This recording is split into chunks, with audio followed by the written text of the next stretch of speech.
os destaques desta edição do Acontece no Rio. Agora já está valendo.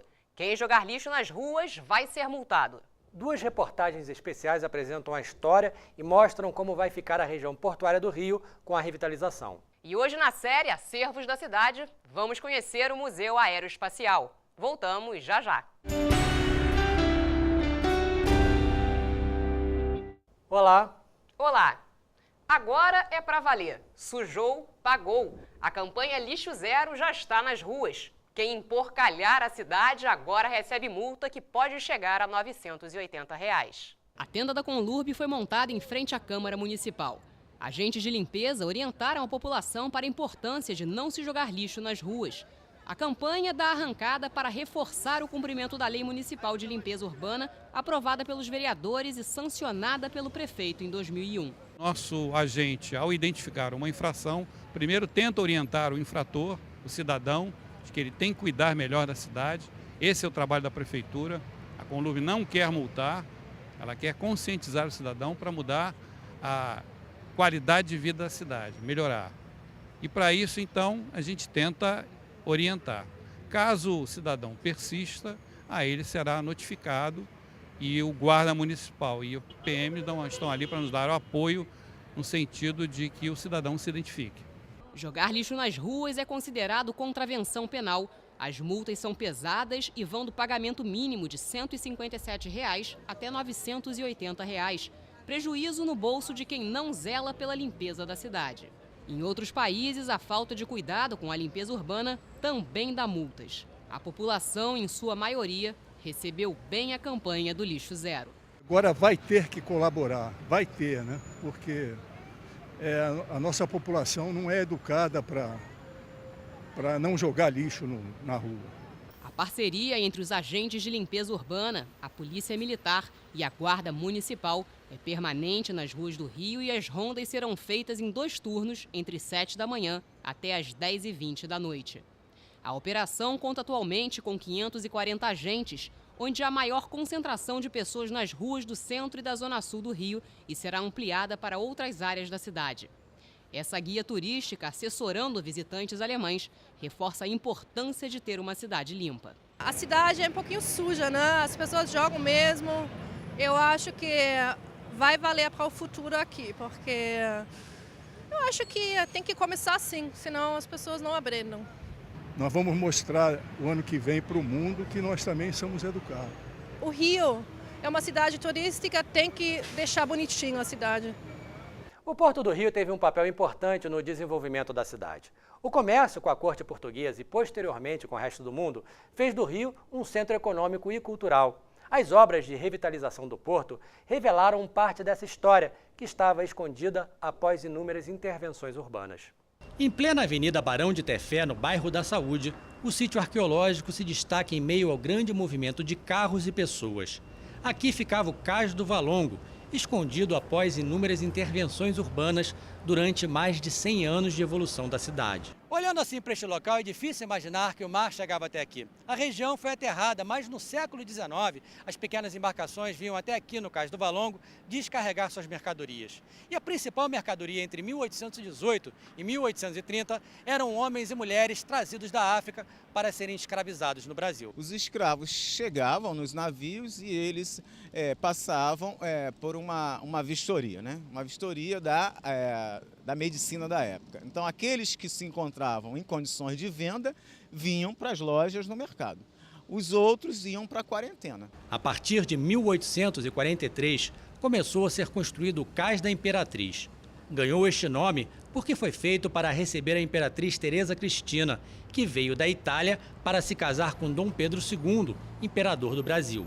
Por ser mais nova, a estrutura fica sobre o Cais do Valongo, ambos preservados. O cais funciona de 1811 a 1831.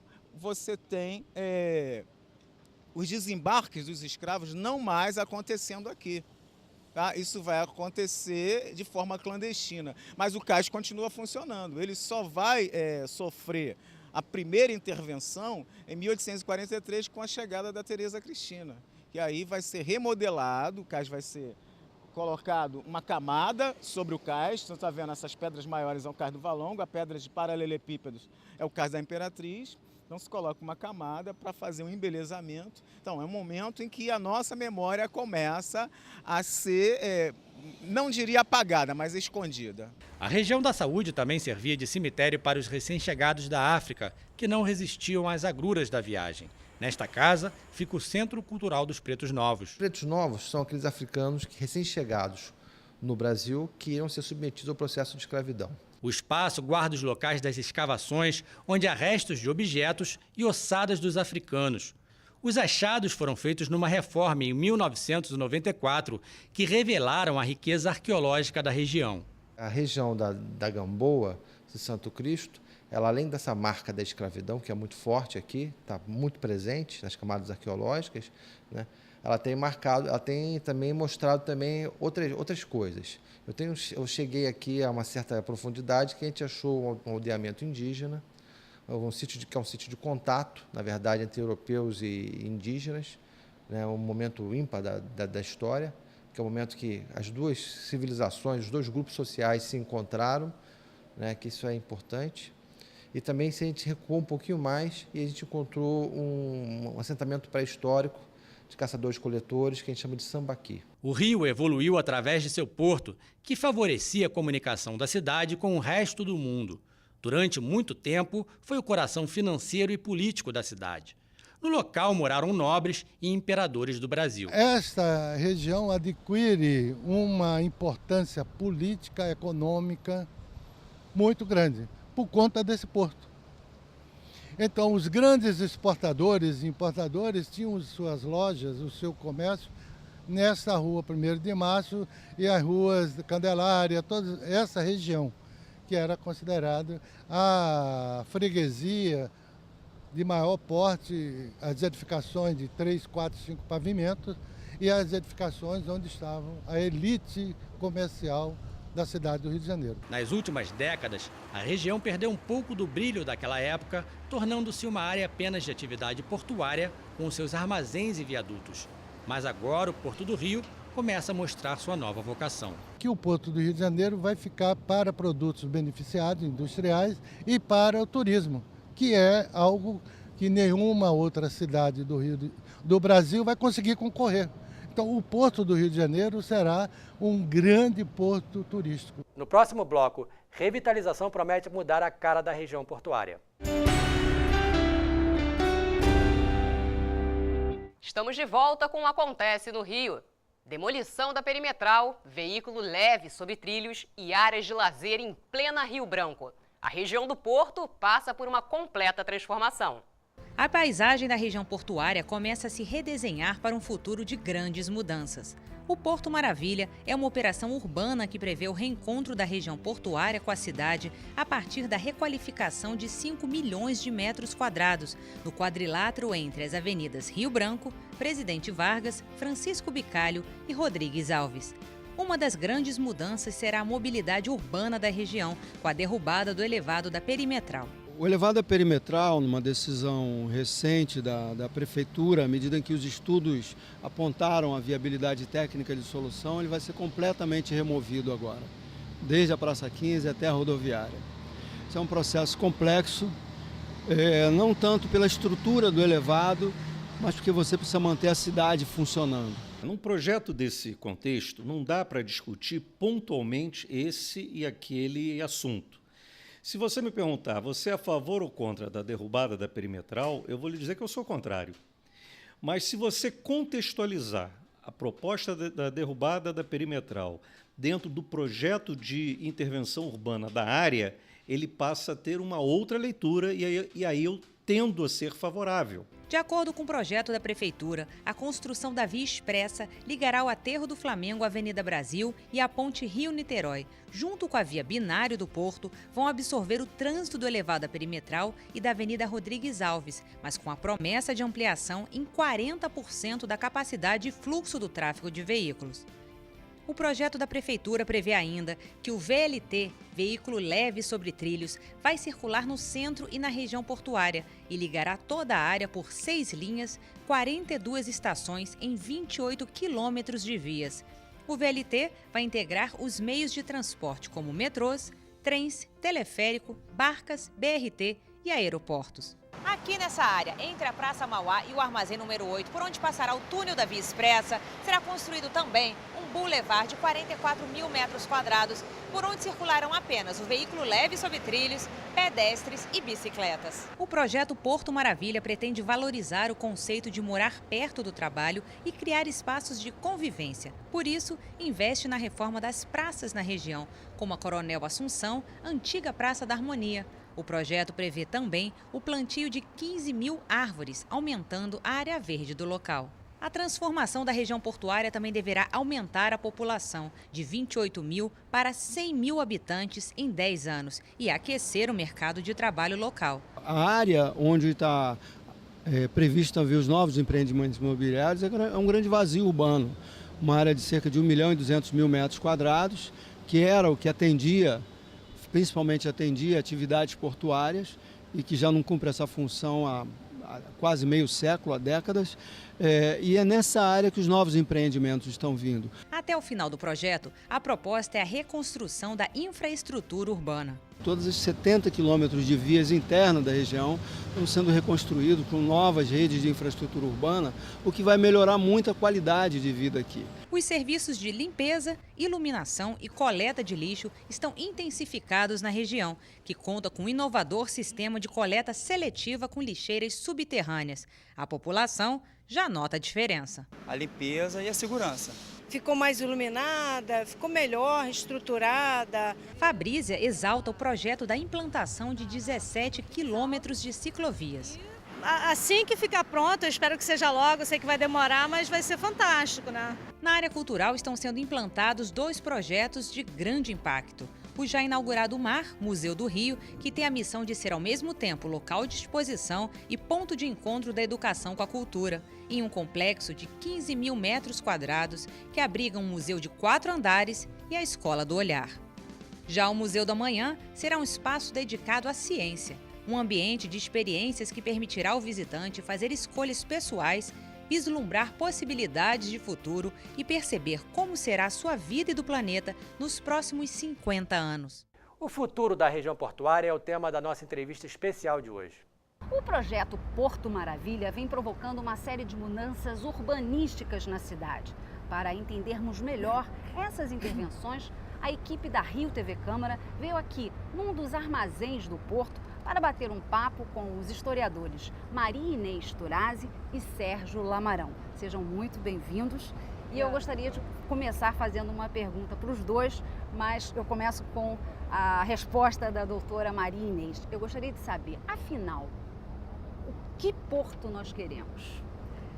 Eu acho que o porto que a gente quer é um porto que recupere para a cidade do Rio de Janeiro a vitalidade econômica dessa área. É uma área essencialmente pensada para suas finalidades e funções econômicas, mas que também traga para a cidade novas funções culturais e que não esqueça a memória e que não deixe de preservar a memória desse espaço, dos usos, dos múltiplos usos que esse espaço teve ao longo do tempo. Então, eu acho que é a conjugação desse passado, presente e futuro com a atividade econômica e a atividade cultural e a fruição desse espaço pelo cidadão, por todos os cidadãos. Doutor? Eu concordo com a Inês, agora eu acrescentaria que essa função portuária dessa área específica, há algum tempo ela já foi deslocada para Nicepetiba. Então, o Porto hoje, 100 anos depois da inauguração das obras do Pereira Passos, né, no início do século XX, essa fatia do Porto tem uma outra função. Né? Então, na verdade, recuperando o que a Inês falou, eu concordo plenamente com ela, na verdade, é integrar mais essa área ao centro da cidade. Essa recuperação histórica e cultural do Porto deve ser preservada, como a senhora falou no início da entrevista. Eu acho que o Rio, a cidade do Rio de Janeiro, tem uma característica muito importante que faz parte, eu acho, inclusive, dos critérios que levaram a Unesco a conceder o título de Patrimônio Mundial à paisagem cultural do Rio de Janeiro, que é uma intensa atividade humana transformando a paisagem natural, né? Nós tivemos morros derrubados, praias aterradas e bairros construídos como o da Urca. Então a gente tem uma intervenção humana sobre a paisagem natural do Rio muito intensa. E na área do Porto é também uma das áreas de intervenção. A presença, né, de centros culturais nesta região ajuda a recuperar a história e até a também permitir a inserção social dos moradores que parece que trabalham nesses locais? Temos algumas coisas muito interessantes e algumas até hoje preservadas. Cemitério dos Ingleses, que é um local maravilhoso, super bucólico, na saída do túnel João Ricardo. E aparece muita iconografia do século XIX, aparece são 200 anos. E quase não é visitado. Quase não é visitado e eu que estive lá para fazer o meu trabalho, não tive nenhum problema de acesso. É pequeno, não é uma coisa para multidões invadirem o cemitério, mas de qualquer maneira é um lugar muito interessante. E algumas pequenas igrejas, né? O Morro da Conceição no seu conjunto é um espaço extremamente interessante, é a parte da área mais antiga. Então nós temos as construções do século XVII, XVIII, né? Enfim, então essa área ela tem essa característica, né? Uma área, essa integração progressiva, quanto mais perto do centro, mais antiga e com prédios mais ligados ao aparelho de Estado, à administração, e indo mais para a direção da rodoviária, prédios residenciais, algumas fábricas, nós temos a fábrica Bering, tem muita coisa surgindo independente dessa grande iniciativa do Porto Maravilha. E são coisas que não se excluem, que se superpõem, eu acredito, né? Eu pessoalmente espero que essa iniciativa do Porto Maravilha e de toda a recuperação dessa área chegue à Rua Francisco Bicalho, Avenida Francisco Bicalho, né? Porque a Francisco Bicalho era a avenida mais importante do projeto do Porto, quando uma das... porque ela fazia ligação para o centro. Não, mas ela era vitrine.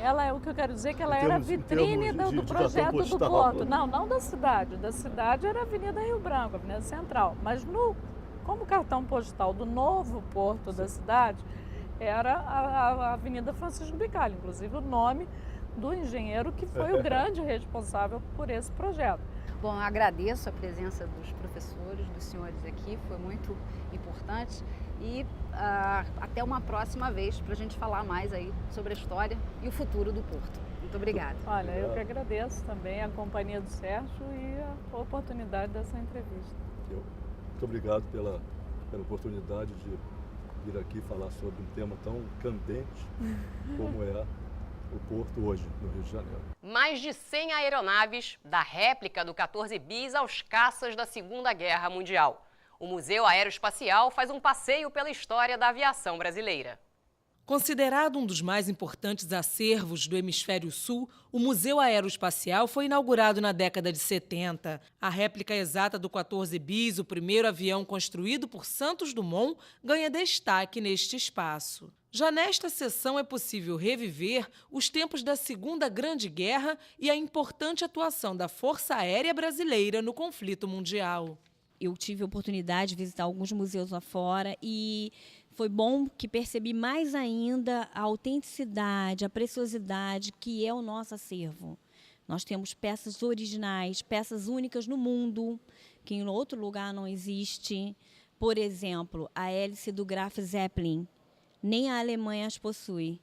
Então, o Museu Espacial está ali disponível para o público. Além das aeronaves, o passado também se reconstrói através de uma variedade de documentos históricos sobre a aviação brasileira. É um universo de conhecimentos assim, da criança pequenininha, que nós recebemos aqui, até o doutorando, pós-graduado, todos têm muito interesse, a terceira idade. Nós fazemos vários eventos e o público se interessa muito. O Museu Aeroespacial chega a receber quase 100 mil visitantes por ano. O diretor do museu, Márcio Bering, fala dos principais desafios da instituição. Acontece que o Museu Aeroespacial está situado na Zona Oeste, um local, como quase todas as pistas de pouso, geralmente afastado dos locais, dos pontos de turísticos. Então, uma das dificuldades que o visitante, o morador do Rio de Janeiro ou fora do Rio, é chegar até aqui. Na verdade, são cerca de 40 quilômetros do centro da cidade e realmente é uma certa dificuldade em sinalização e é um dos requisitos que nós estamos buscando junto aos órgãos estaduais e municipais para melhorar a chegada ao nosso museu. E o Acontece no Rio fica por aqui. Se você quiser ver de novo este programa, ele está na internet. O endereço é câmara.rj.gov.br. Até a próxima!